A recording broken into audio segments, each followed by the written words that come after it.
오늘 우리에게 주시는 하나님의 말씀은 마가복음 4장 1절부터 12절까지 말씀입니다.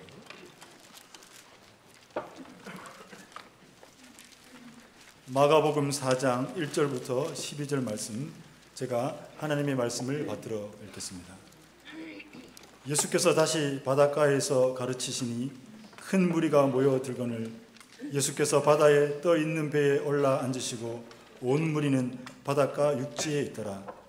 이에 예수께서 여러 가지를 비유로 가르치시니 그 가르치시는 중에 그들에게 이르시되, 들으라, 씨를 뿌리는 자가 뿌리러 나가서 뿌릴새 더러는 길가에 떨어짐에 새들이 와서 먹어버렸고, 더러는 흙이 얕은 돌밭에 떨어짐에 흙이 깊지 아니하므로 곧 싹이 나오나 해가 돋은 후에 타서 뿌리가 없으므로 말랐고, 더러는 가시떨기에 떨어짐에 가시가 자라 기운을 막음으로 결실하지 못하였고, 더러는 좋은 땅에 떨어짐에 자라 무성하여 결실하였으니 30배나 60배나 100배가 되었느니라 하시고, 또 이르시되 들을 귀 있는 자는 들으라 하시니라. 예수께서 홀로 계실 때에 함께한 사람들이 12 제자와 더불어 그 비유들에 대하여 물으니, 이르시되 하나님 나라의 비밀을 너희에게는 주었으나 외인에게는 모든 것을 비유로 하나니, 이는 그들로 보기는 보아도 알지 못하며 듣기는 들어도 깨닫지 못하게 하여 돌이켜 죄 사함을 얻지 못하게 하려 함이라 하시고, 아멘.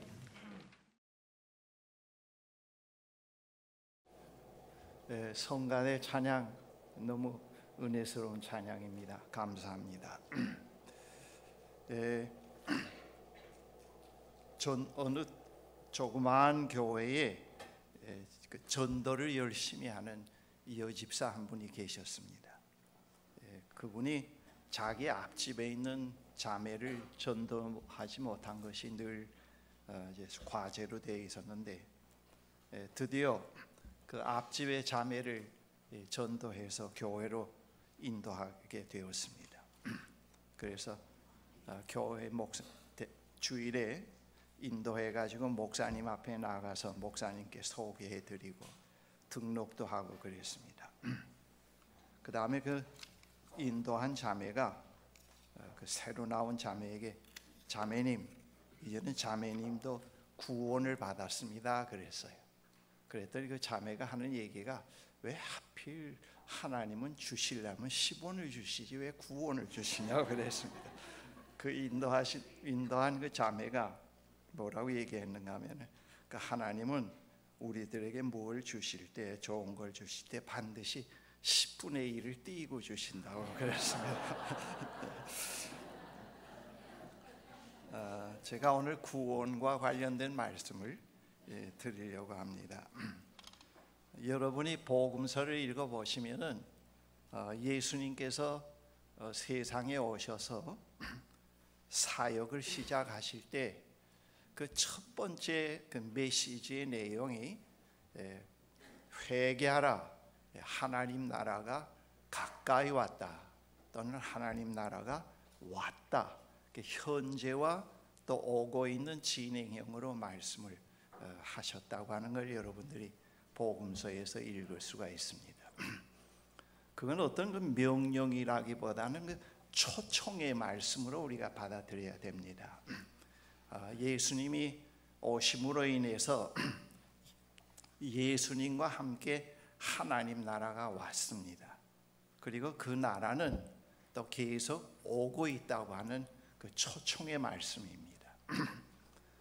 그 예수님의 그 초청의 말씀에 그 당시에 응답한 사람들이 100명이면은 100명 다가 그 초청을 받아들인 것은 아니고 상당히 제한된 인원들이 그 초청을 받아들였습니다. 복음서를 읽어보면은 예수님의 그 초청을 받아들인 사람들이 평생 하나님의 말씀을 깊이 연구한 성경학자들, 서기관들이나 또 1.1획도 어김없이 충실하게 율법을 지켰던 그 바리새인들이 거기에 응하지 않았고, 이건 상당히 참 우리가 생각해 볼 때는 정말 그 의문점이 아닐 수가 없습니다. 오히려 그 사회에서 버림받은 사람, 유대 종교나 유대 사회에서 소외된 사람들, 병든 자, 가난한 자, 또 보지 못하는 사람들, 또 나병인들, 귀신 들린 사람, 혈류병 환자, 그 사람들이 오히려 하나님 나라 초청을 받아들였습니다. 그래서 그 하나님 나라 안에 들어오게 됐습니다. 이 하나님 나라가 주님과 함께 임했는데 그 하나님 나라에 들어온 그 사람들에게 그러면 그 어떤 변화가 일어나느냐 그 말입니다.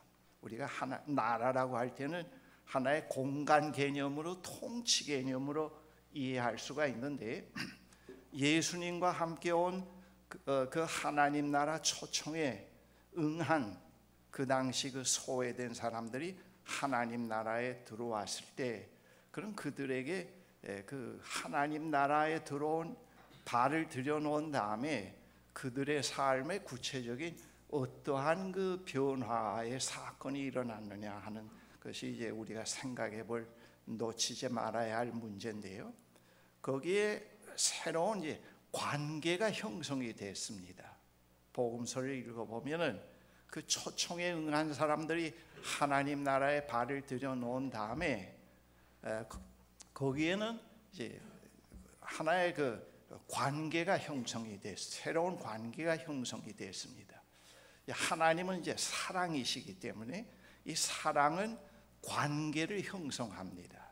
어떤 그 종과 주인의 관계, 군주와 백성의 관계가 아니고 인격적인 1대1의 관계를, 감정의 교류가, 영혼과 영혼의 만남이 이루어지고 감정의 교류가 이루어지고 새로운 관계성이 형성되는 이제 그런 것이 이제 하나님의 그 사랑의 특징인데, 그런 관계가 형성이 되었습니다.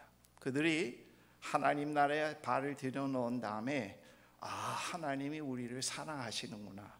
이제 그들은 자기들이 병에 걸리거나 귀신 들린 그 사건 자체가 사회에서 소외되었다고 하는 그 자체가 아픔과 슬픔이라기보다는 그것이 하나님이 버렸다고 하는 사인으로 받아들인 겁니다. 그것이 그들에게 더 큰 절망감을 주고 희망의 모든 줄을 끊어놓은 것입니다. 그래서 그들이 예수님을 통해서 병 나음을 얻을 때, 자기 병이 낫지 않더라도 병 나음을 얻었을 때 그 당사자와 그 사건을 보는 사람들이 기뻐하는 것은 하나님이 우리를 버리지 않았구나. 그리고 하나님이 우리를 위해서 새 삶을 디자인하고 계시는구나 하는 걸 깨닫게 된 거예요. 그것이 그들에게 큰 기쁨이요 하나님을 찬양할 수 있는 근거가 된 겁니다. 단순히 병 나았다 하는 그것만 가지고 그들이 그렇게 기뻐한 것은 아닙니다.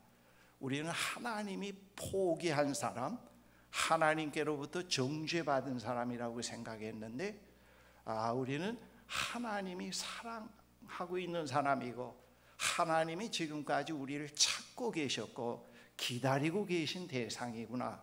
그리고 그뿐만 아니라 하나님이 우리를 극진히 사랑하셔서 우리를 위해서 지금과는 다른 새로운 삶을 디자인하고 계시는구나 하는 것을 깨닫게 된 겁니다.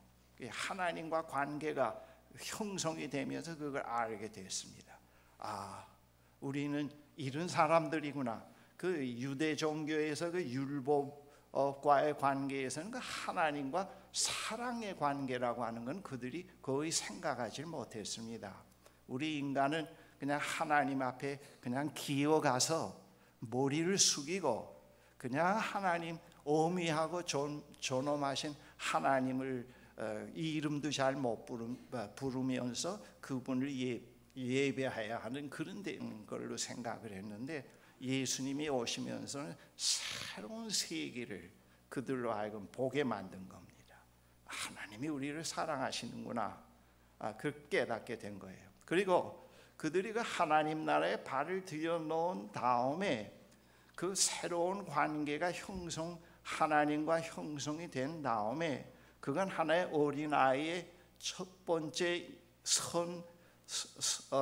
어머니 품에서 태어난 어린아이가 조금 나이가 1살, 2살 먹어가면서 첫 번째 일어서면서 첫 발을 띄어놓는 것과 같은 그런 첫 번째 걸음마에 불과한 겁니다.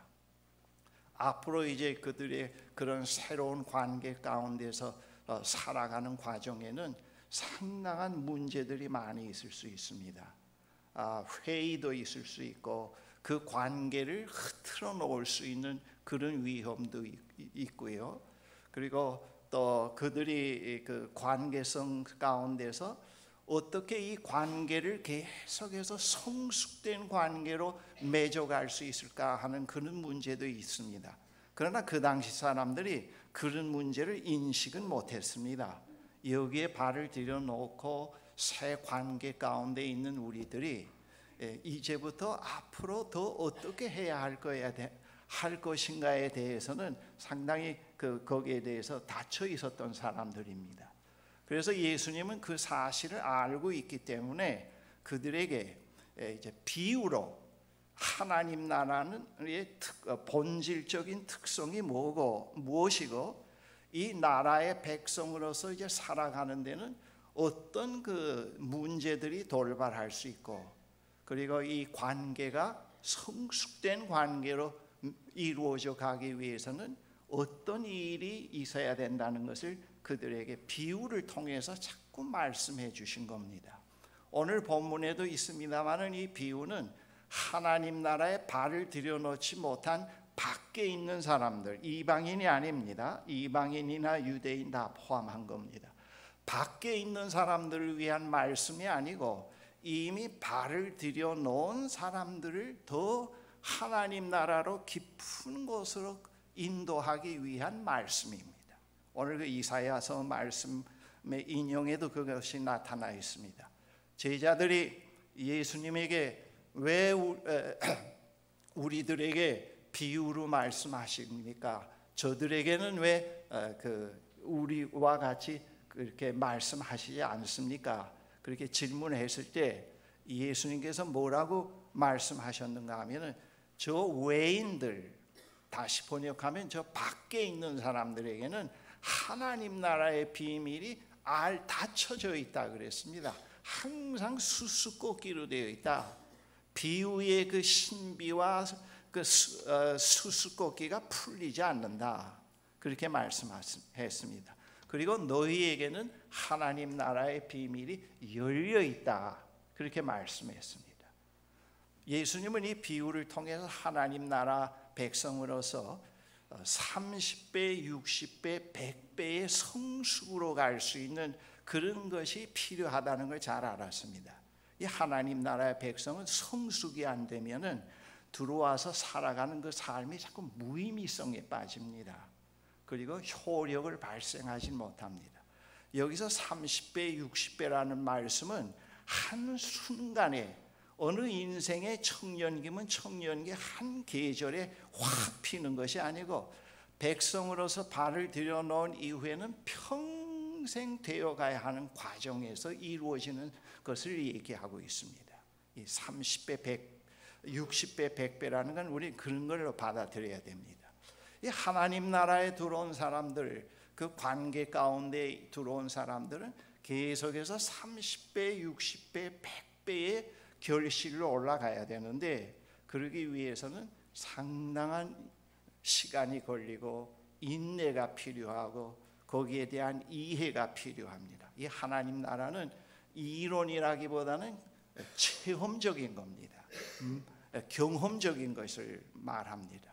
예수님께서 오셔서 초대의 말씀을 하시고 그 초청의 말씀을 듣는 거로만 되는 것이 아니고 그 다음에 이제 깨달음이 있어야 됩니다. 마음의 문을 열고 거기에 대한 깨달음이 있고 또 그걸로 중단하면 안 되고 깨달은 다음에는 그 다음 무엇이 또 필요한가 하면은 그 다음 이제 결단이 필요합니다. 결단이 필요하고 그다음 돌이킴이 필요합니다. 저쪽 길로 가던 것을 이제는 완전히 다른 길로 들어서야 됩니다. 돌이킴이 필요하고 그다음 계속 회개와 성장이 필요합니다.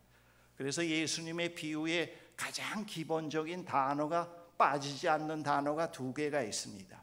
말씀하시되, 그다음 말씀하시되가 아니고 그것만 아니고 그다음 듣고, 그다음 보고, 그 본다고 하는 건 깨달음을 말합니다. 그리고 돌이키는 그런 기본적인 단어들이 예수님 비유에 비교적 다 들어 있습니다. 하나님 나라의 특성은 그런 겁니다. 그래서 하나님 나라에 발을 들여놓은 다음에 계속해서 제일 중요한 것이 무엇인가 하면은 그 관계가 형성된 분과 계속 관계를 이루어 가게 하는 데 있어서는 제일 중요한 게 대화가 중요합니다. 다이얼로그가 중요합니다. 그래서 예수님께서 기도를 가르쳐 주신 겁니다. 그 대상과 계속 대화를 해가야 된다. 대화가 끊기면 관계가 형성이 안 된다. 그래서 그 주님의 기도는 그 하나님과의 대화의 그 길을 열게 하기 위해서 예수님이 가르쳐 주신 기도인데, 기독교 역사에 지금까지 그 기도를 넘어설 수 있는 기도는 없습니다. 여러분 기도할 줄 모른다고 그러는데, 모르면 그 주기도만 매일 하루에 한 번씩 아침에 일어나서 한 번, 두 번 또는 점점 한 10번씩만 하루에 해도 어느 날 하나님 해도 하나님 한 번 불러도 더 진행이 안 될 때가 있습니다. 하나님 한 번 불렀는데 거기에 파생되어 오는 그런 이해와 어떤 감정의 느낌 또는 직관으로는 번쩍번쩍하는 깨달음이 거기에 있어요. 하늘에 계신 우리 아버지, 이름이 거룩히 여김을 받으시옵소서. 더 진행이 안 돼요. 그 주기도를 자꾸 이렇게 반복해서 마음으로 기도하는 것이 훈련이 되기 시작하면 그 간단한 문장이 30분 이상 더 걸릴 때가 있곤 합니다. 이건 여러분들이 경험해 보면 알 수 있습니다. 그래서 그 기도를 가르쳐 주신 겁니다. 너희가 하나님과 교제가 이루어졌는데 그 교제 속에서 계속 너희들은 성숙된 관계가 이루어져야 된다. 그 성숙된 관계의 중요한 것은 그 대화다. 그 하나님과의 대화에서 말이 있는 대화는 기도라고 얘기할 수가 있고, 언어가 없는 대화는 묵상이라고 얘기할 수가 있겠습니다. 그 아버지를 바라보면서 주목하면서 침묵 속에서 머무는 것, 그리고 계속해서 감정 느끼는 것, 회의, 그거는 언어가 있는 기도입니다. 그래서 이 언어가 있는 기도에는 언제나 반문도 있을 수도 있고 항의도 있을 수도 있고 전도도 있을 수 있습니다. 전도는 밖에 나가서 전도한다는 그런 내용이 아니고 완전히 고집을 부리고 갔다가 완전히 뒤바뀌는 그런 건 하박국의 기도 같은 거, 예언자의 기도에서 많이 우리가 찾아볼 수가 있습니다. 그리고 마음에 깊이 숨겨진 유보의 장벽 깊이 숨겨져 있는 은밀한 것들을 다 토해내면서 기도해야 됩니다. 우리 아버지는요, 솔직한 것을 좋아해요. 미사리오구를 좋아하지는 않습니다. 오늘 기도하신 그 집사님의 기도가 제가 얼마나 참 마음에 와 닿는지요. 그런 솔직한 기도, 하나님 지금 깊은 회의가 있습니다. 우리는 기도하면 먼저 자기 나름대로 어떤 사건에 부딪혔을 때 기도하기 위해서는 처방 다 내리고 결론을 갖고 줄랍니까 안 줄랍니까? 그리고 그거 얻으려면 천번제를 드리라 뭐 그따위 얘기들이 얼마나 많습니까? 그 기도의 용사들이라는 사람들이 기도 안내하는 분들 보면 엉터리가 얼마나 많은지 몰라요. 하나님께 갈 때는 처방되고 자기 나름 가치관과 인생관에서 결론을 내려가지고 가면 안 돼요. 그런 신앙 속에서는 하나님과 교제가 평생 형성이 안 됩니다. 이 기독교인들의 문제는 교회에 오래 나오는데도 관계가 형성되지 않는 데서 오는 문제들입니다. 이 관계. 근데 이 관계가 자꾸 형성되어 가면서 성숙이 되어 갈 때, 근데 그 사탄은 그 관계를 자꾸 파괴시키려고 합니다. 사탄의 목적은 우리에게 어떤 돈을 빼앗는다, 건강을 빼앗는다, 쾌락을 빼앗는다가 아니고 그 관계를 자꾸 무의미한 것으로 만드는 것이 사탄의 목적입니다. 우리가 하나님과 관계를 이루어 갈 때 거기에 어느 여러 가지 문제들을 가지고 잘 극복을 하고 예수님의 그 비유의 내용을 잘 이해하면서 자꾸 넘어서면 괜찮은데, 거기서 이제 자꾸 그것이 이제 블랙홀이 되어버릴 때, 거기에 삼킨 바가 되어버릴 때는 그 관계가 균열이 생깁니다. 그래서 이 관계가 어떤 도덕적인 문제, 종교적인 교리의 문제에 실수로 균열이 생길 때는 상당한 내적인 분열이 일어납니다. 인격의 분열이 일어나고, 그래서 그 전에 하나님 나라 안에서 인격의 통합을 이루어가면서 계속해서 나아가던 분이 이 시험으로 극복 못하고 거기서 분열이 일어날 때 상당한 고통이 옵니다. 불면이 오기도 하고, 그것이 오래 계속할 때는 그것이 정신적인 거에 영향을 주고, 육체적 기능에도 영향을 주고, 육체적 기능이 분열이 되고 그것을 고통이 되면서 어떤 하나의 육체적인 질병의 증상으로도 나타날 수가 있습니다. 그래서 그런 것을 이제 예수님은 다 알고 계시기 때문에 하나님 나라의 본질이 무엇이고, 이제부터는 너희들이 하나님 나라라고 하는 것을 무엇인지 바르게 이해해서 자꾸 들어와야 된다. 얕은 물가에 발잔등만 물에 집어넣고 몸뚱아리는 전부 세상 속에 나가서 듣고 묻고 느끼며 그 재미에 살아서는 하나님 나라의 백성으로 자라지 못합니다. 그리고 예수님이 말씀하신 그 하나님 나라 깊이에 들어가면서 경험할 수 있는 자유와 평강과 기쁨과 감사 같은 거는, 그건 설교 아무리 들어도 자기 현실화가 안 되기 때문에 거짓말처럼 들립니다. 자꾸 들어오면서 우리가 하나님과 교제 속에서 회개하고 그분의 인격과 자꾸 조금씩 만나가고 깊어지면서 신뢰가 이루어지면서 자유가 인격을 자리 잡기 시작하고, 그리고 평강, 그리고 하나님의 경험이 100사람이면 100사람이 다 하나님 경험이 다 달라요.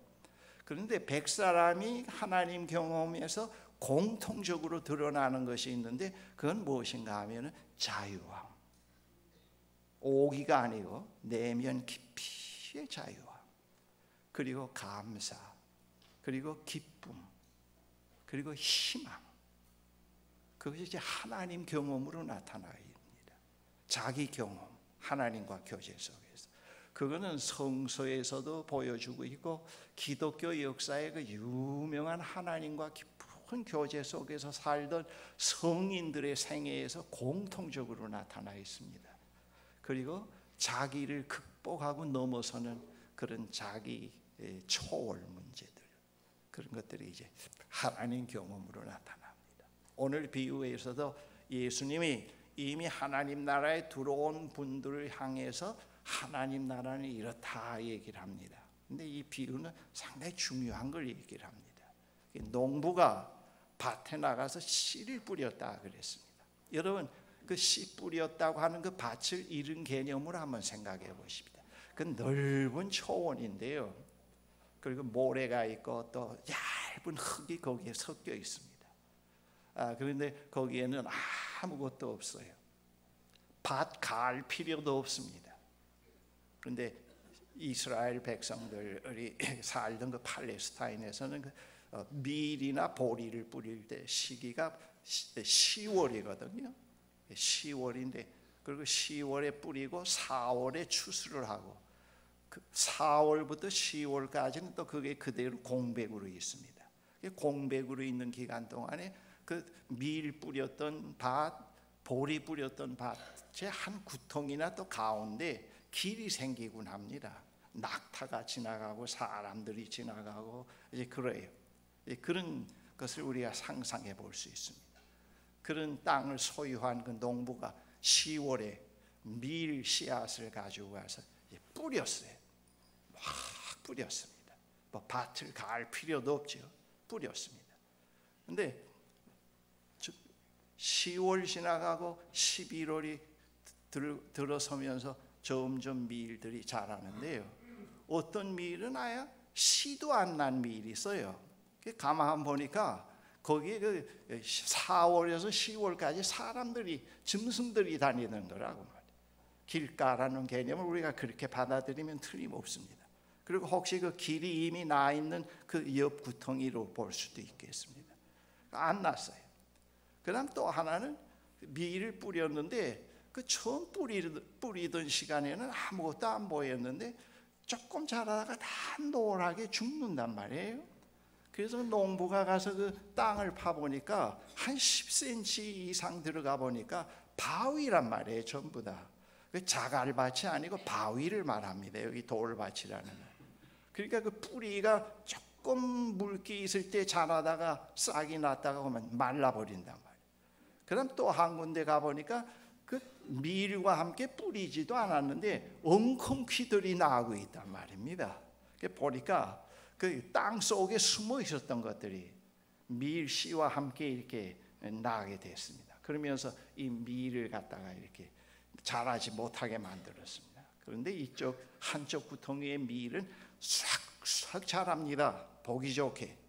보니까 그거는 그런 돌도 바위도 없고 그런 가시 같은 그 쓴 뿌리들도 거기에 숨어 있지 않았고, 그다음 그 길가와 같은 그런 것도 아니었습니다.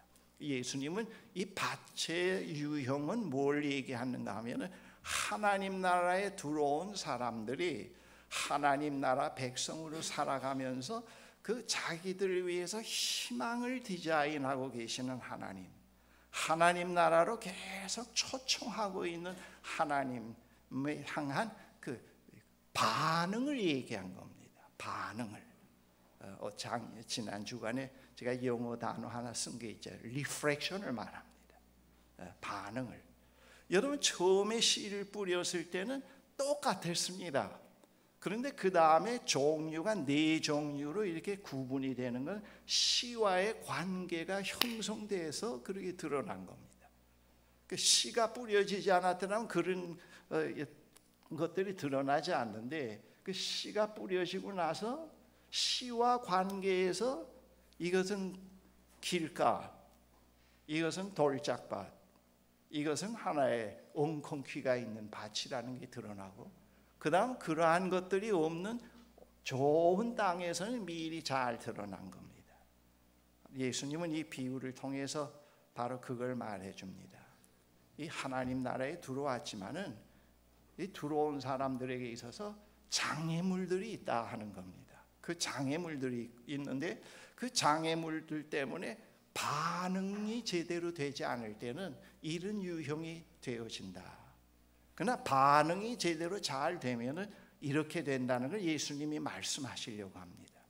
그래서 제일 중요한 건 반응이다. 하나님이 너희들을 위해서 아무리 희망적인 삶을 디자인하려고 하더라도 너희들에게 반응이 없으면 안 된다. 그 반응은 너희들의 몫이라고 하는 겁니다. 그 반응이라는 건 뭐예요? 예수님의 초대의 말씀을, 비유의 말씀을 듣고 그 다음에는 깨닫고, 먼저 들어야 돼요. 깨닫고 깨달은 걸로 끝나지 않고 그 다음엔 결단하고 그 다음 돌이키고 회개하고, 그런 과정을 통해서 지금 자라게 된다고 하는 겁니다. 그런데 여기에 나와 있는 이 부정적인 3종류의 밭은 벌써 그 하나님 나라에서 생길 수 있는 그런 위기를 넘어서질 못한 거 말합니다. 그 위기가 뭔지는 모르겠죠. 우리가 일상생활에서 과거에 갖고 있던 쾌락에 늘 내가 사로잡힌다든지 게으름, 염려, 세상의 염려와 근심, 그런 거, 뿌리를 내릴 수 없는 어떤 딱 딱딱한 그런 어떠한 그런 것들, 토해내지 못하는 것들, 또 깊은 회의, 절망, 이 그런 것들을 우리가 생각해 볼 수가 있습니다. 그런 것들은 그것은 잘하지 못한다. 하나님 나라의 위기가 분명 그러한 위기들이라고 하는 것을 예수님이 경고하신 말씀입니다. 너희들은 이 30배, 60배, 100배의 결실로 올라선 이 좋은 땅에 뿌려진 이 씨앗처럼 그렇게 너희들이 자라야 하나님 나라의 백성으로 살아갈 수 있다. 저도 기독교 가정에서 3대째 태어났지만은 이 기독교 복음이 저에게 상당히 의미 있는 복음으로 되기까지는 상당히 시간이 걸렸습니다. 그러면서 지금 이 70고개를 넘어서 오고 있는데요. 근데 그 과정에 상당히 어떤 그 여러 가지 문제들을 많이 있었습니다. 그런데 그 문제가 블랙홀이 돼서 완전히 먹힘을 당하지 않았기 때문에 이 자리에 설 수 있었던 것 같아요. 그 성령의 도우심으로 기도를 배웠고 듣는 훈련이 됐고, 이제는 그 전보다도 나이가 먹었지만 이 육신의 귀는 좀 어둡지만은 그러나 다른 사람이 얘기할 때 5문장을 얘기하면은 거기서 3문장만 알아들어도 그냥 놔둡니다. 뭐 얘기 안 합니다. 그 필요 없는 거 많이 들을 필요 없잖아. 그런데 그 과거보다는 하나님의 말씀이 더 잘 들리는 것 같아요. 이게 참 신비인 것 같고 영적 유산이라고 생각합니다. 그리고 그 말씀이 들려지고 깨달아지고 그 말씀이 또 내면 속에서 이렇게 작용을 하고, 이 생명은 자꾸 그 양분을 먹으면서 뚜렷한 자기 형체를 이루어 가고 있기 때문에 생명의 특징은 바로 그거예요.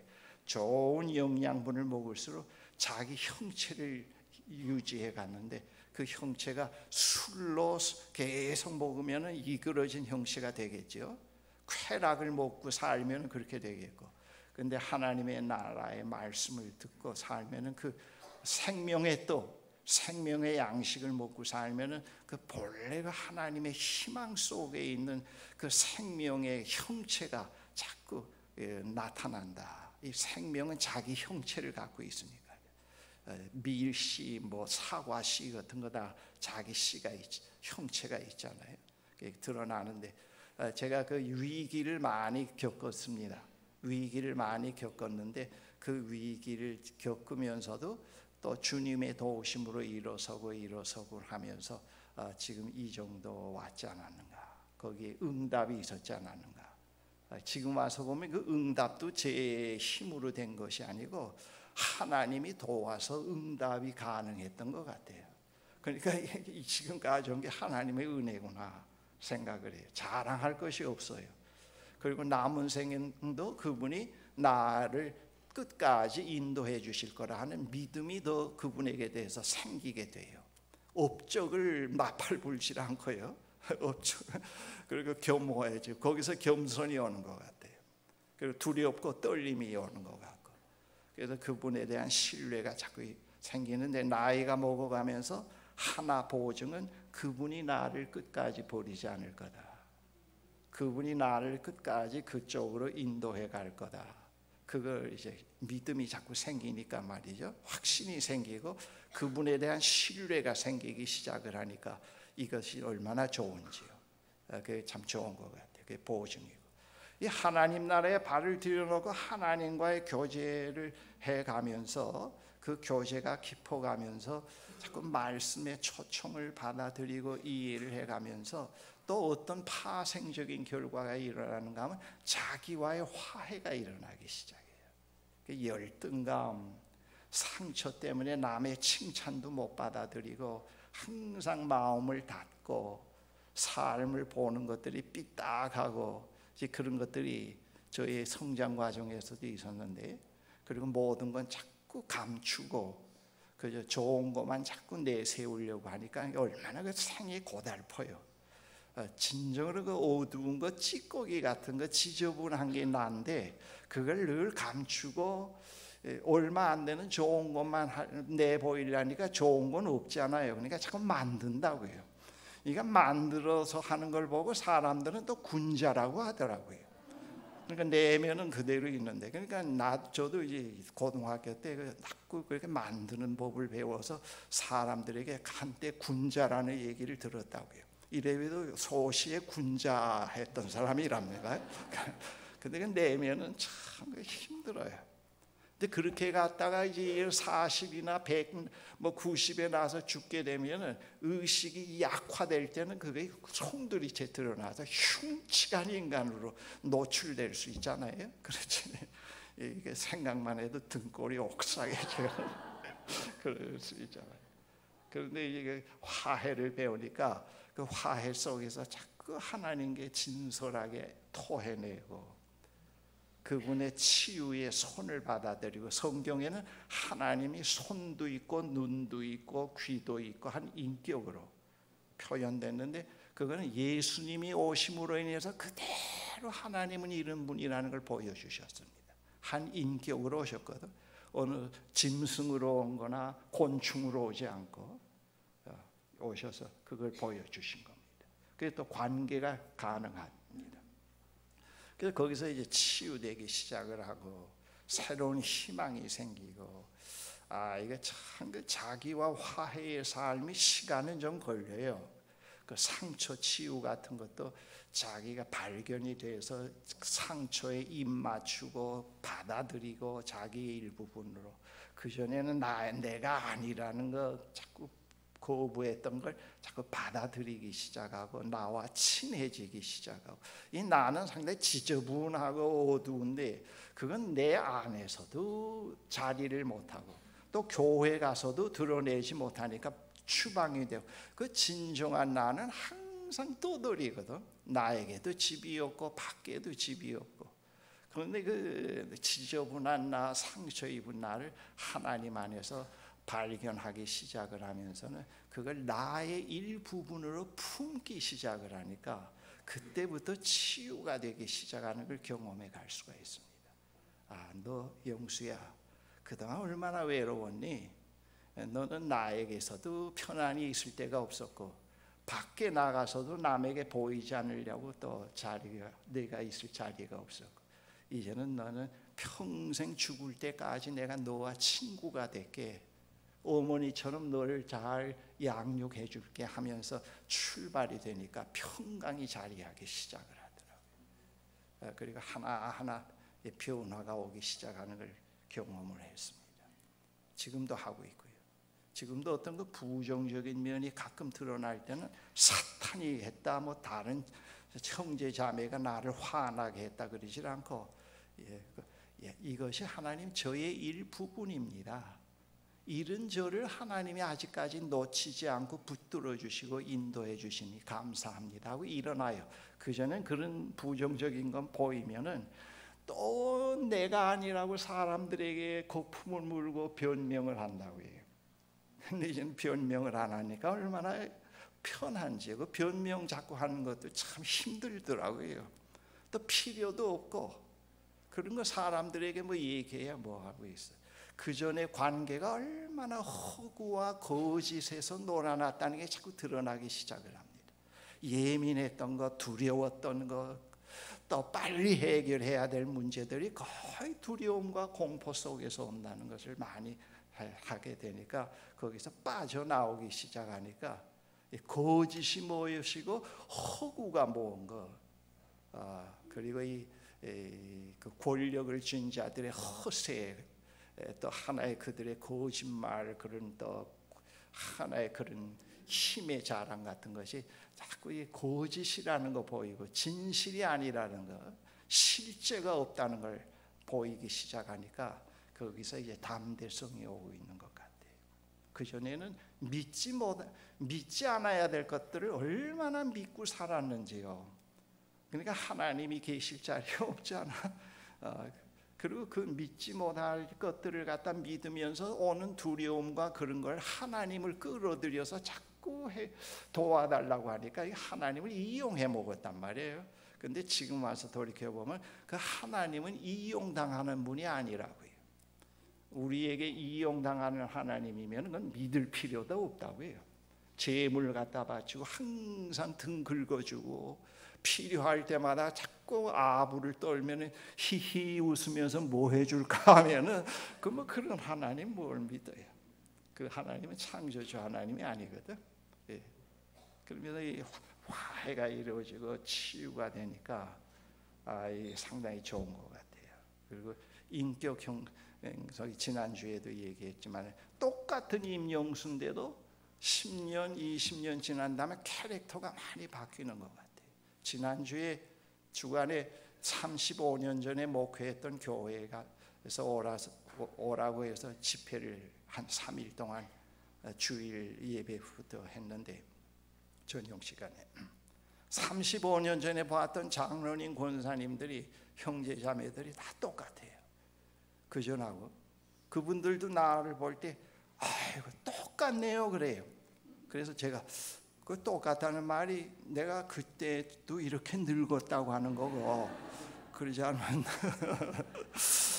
전혀 성장이 안 됐다는 건데, 그러나 제가 그건 우스갯소리로 한 건데 그 당연하지요. 그 35년이라는 기간 동안에 하나님과 함께하는 여정 속에서 변할 수밖에 없잖아. 똑같은 임영수인데도 캐릭터가 많이 달라졌거든. 그럼 달라질 수밖에 없잖아요. 우리는 그러면서 우리가 자꾸 성장을 해가게 돼요. 주로 아주 변화의 핵심은 자꾸 삶의 중심이 하나님으로 바뀌기 시작하는 것. 그리고 우상으로 붙어 잡았던 것들을 많이 놓기 시작한다는 것. 그런 자유함, 시선으로부터 점점 빠져나오기 시작한다는 것. 그런 변화가 생깁니다. 그리고 허세에서 많이 벗어나게 된다는 것. 그런 변화들.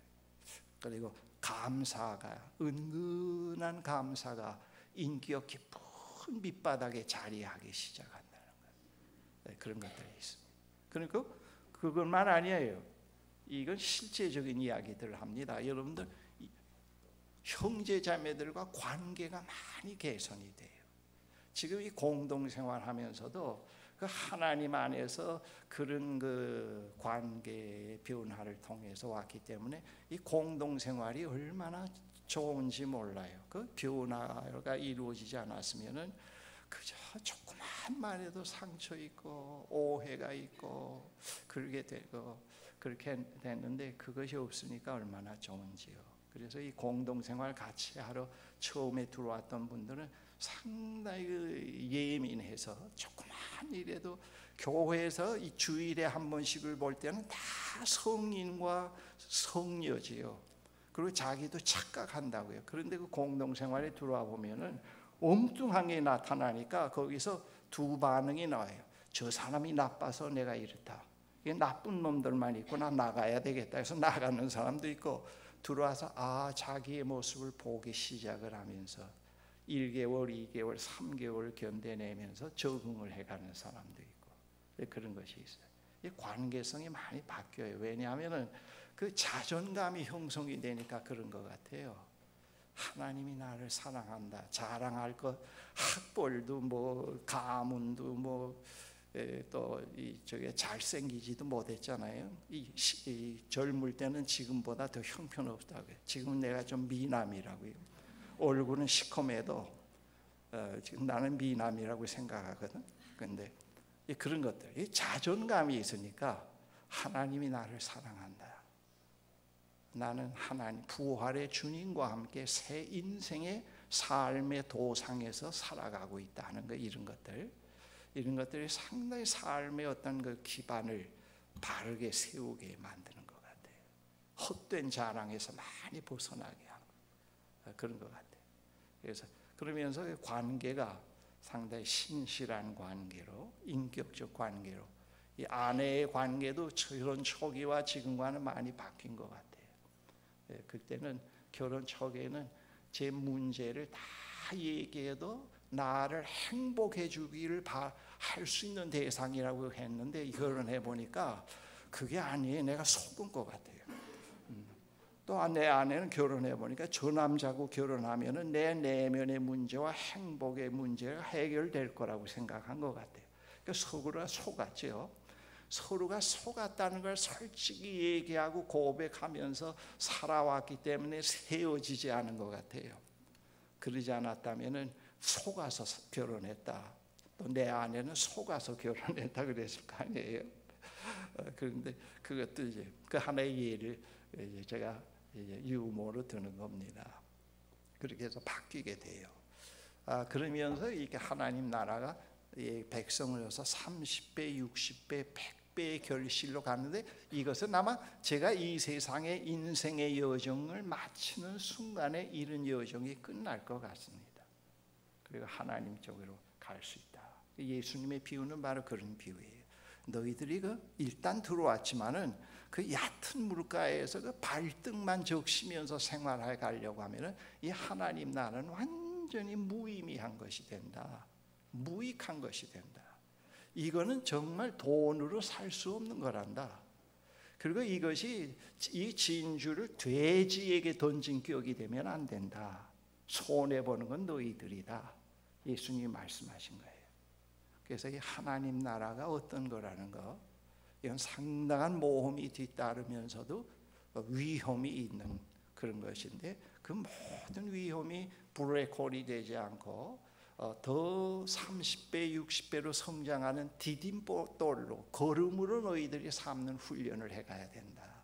그걸 예수님이 말씀하셔요. 그리고 모든 삶의 문제는 언제나 승리가, 하나님의 부활의 승리가 숨어 있다는 것을 너희들이 찾아내곤 해야 된다. 절망하지 말고. 그래서 예수님께서 우리에게 비유로 말씀하셨습니다. 오늘 제 이야기를 듣고 여러분들 그 비유를 가만히 읽어보면 상당히 깊은 뜻이 있어요. 그 사복음서에 그 하나님 비유가 여러 개가 나오는데 거의 다 하나님 나라는 이와 같다, 하나님 나라는 이와 같다 말씀합니다. 그래서 그 말씀을 듣고 깨닫고 결단하고 반응, 우리에게 반응이 필요해요. 반응이 없으면 안 됩니다.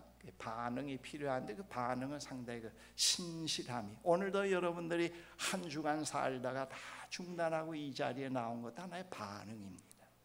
여러분들을 초청하신 하나님에 대한 응답입니다. 아침에 일어나서 하나님, 오늘 하루도 당신과 함께 이 현실을 살아갑니다.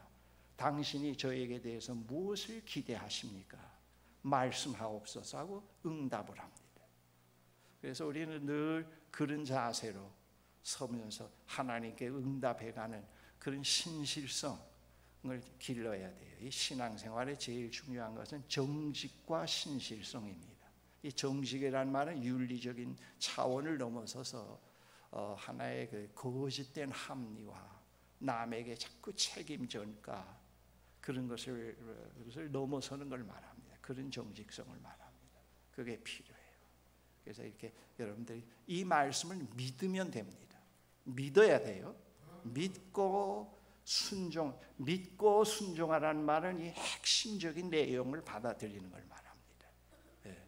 믿고 순종하면서 자꾸 그 말씀을 듣는 훈련, 되씹는 훈련, 또 그렇게 삶 속에 실천해 가는 훈련을 기르면은 여러분들이 자꾸 1년, 2년, 3년, 4년 겪어가면서 30배, 60배, 100배로 자꾸 이제 잘하게 됩니다. 근데 제 설교를 마치겠는데 그 잘함을 매일매일 체크하면 안 돼요. 기도하고 하루 살고 얼마나 변했나 그 체크하면 안 돼요. 이렇게 쭉 꾸준하게 그 희망을 디자인하고 내 미래가 하나님의 사랑 가운데 있는 그 미래를 바라보면서 꾸준하게 나가다가 어느 날 갑자기 어떤 문제에 부딪혔을 때 전혀 다른 반응이 나오거든. 깜짝 놀라요. 그전 같으면은 막 화를 내고 막 그럴 텐데 씩 웃으면서 그래 괜찮아 그 정도 반응을 보고 자기는 놀라게 돼요. 그런 체크가 그렇게 깨닫게 됩니다. 조금 해놓고는 얼마나 변했나 그런 건 안 돼요. 그건 안 됩니다. 제가 이렇게 쭉 하면서 50대 후반 60대 들어오면서 이 하나님을 믿어오면서 이런 구도자적인 삶을 포기하지 않고 꾸준히 이어온 거에 대해서 감사가 들어요. 내가 이 삶을 포기했더라면 내가 지금 어떻게 됐을까? 이 모세골 사역도 불가능하지 않았겠는가? 이 모세골 사역도 하나의 지금까지 살아오면서 하나의 그 살아온 마지막 결론을 제가 쓰고 있다고 생각하는데, 그런 생각이 들면서 참 감사하다. 어느 시점에서 어느 지점에서 가끔 그게 느껴져요. 야, 이 길이 비록 힘들었는데도 믿고 따라왔더니 이건 정말 사실이구나. 말씀한 여기에는 분명히 참된 실제가 계시는구나. 공산주의 이론이나 하나의 주사파들이 속이는 그런 것들이 아니구나. 여기 실제가 계시는구나 하는 걸 자꾸 깨닫기 시작을 해요. 실제와의 만남이 이루어져요. 어떤 시점에 가서 거기에서 우리는 또 한 번 깨어나게 됩니다.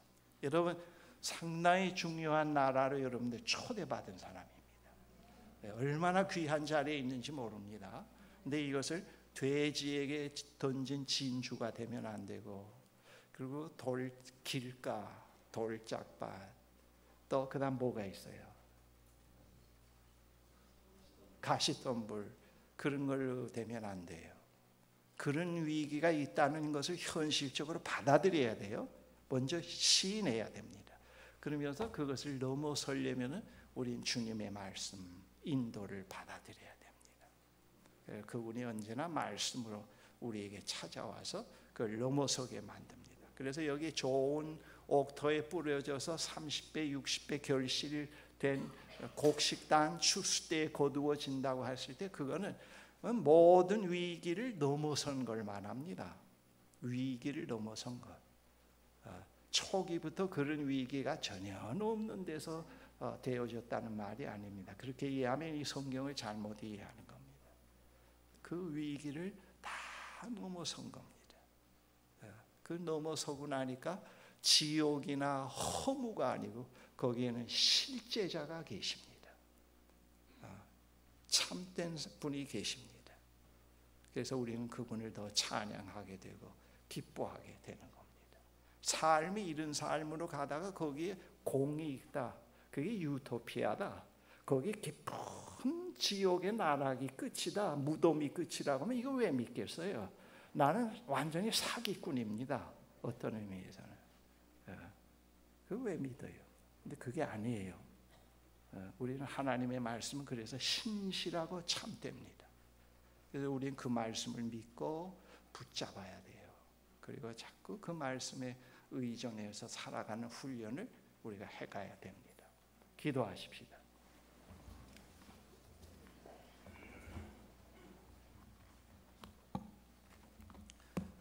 사랑의 하나님, 감사합니다. 우리 사랑하는 형제 자매들, 많은 사람들 가운데 귀한 하나님 나라 백성으로 초대해 주시고 이 하나님 나라 안에 들어오게 해주신 것 감사합니다. 지금까지 하나님께서 이 분들을 포기하지 않으시고 계속해서 오늘까지 자라올 수 있도록 인도해 주신 하나님, 남은 생애 시간도 잘 이 길을 걸어갈 수 있게 해 주십시오. 여기에는 위험들이 있습니다. 그 위험에 먹힘을 당하지 말게 해주시고 그것으로 인해서 소중한 것을 포기하지 않게 해주십시오. 이 세상에는 거짓된 것들, 실제가 없는 것들이 참된 것처럼 우리를 많이 현혹하고 속입니다. 우리가 거기에 넘어가지 않게 하시고 이 길을 앞으로 남은 여생 동안 젊은이나 중년이나 노년이나 끝까지 잘 걸어갈 수 있도록, 그리고 부활의 주님과 동행하면서 이 길을 잘 완성할 수 있도록, 우리의 그 마지막은, 우리의 마지막의 그 고울은, 지점은, 우리의 미래는 부활하신 예수 그리스도입니다. 십자가에 달려서 인생을 패해버린, 실패한 한 유대 청년의 말로가 우리의 미래가 아니고요, 우리의 미래는 십자가를 넘어서서 부활하신 주님이 우리의 미래입니다.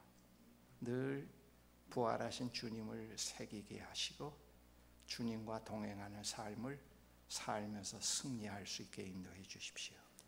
예수 그리스도의 이름으로 기도합니다. 아멘.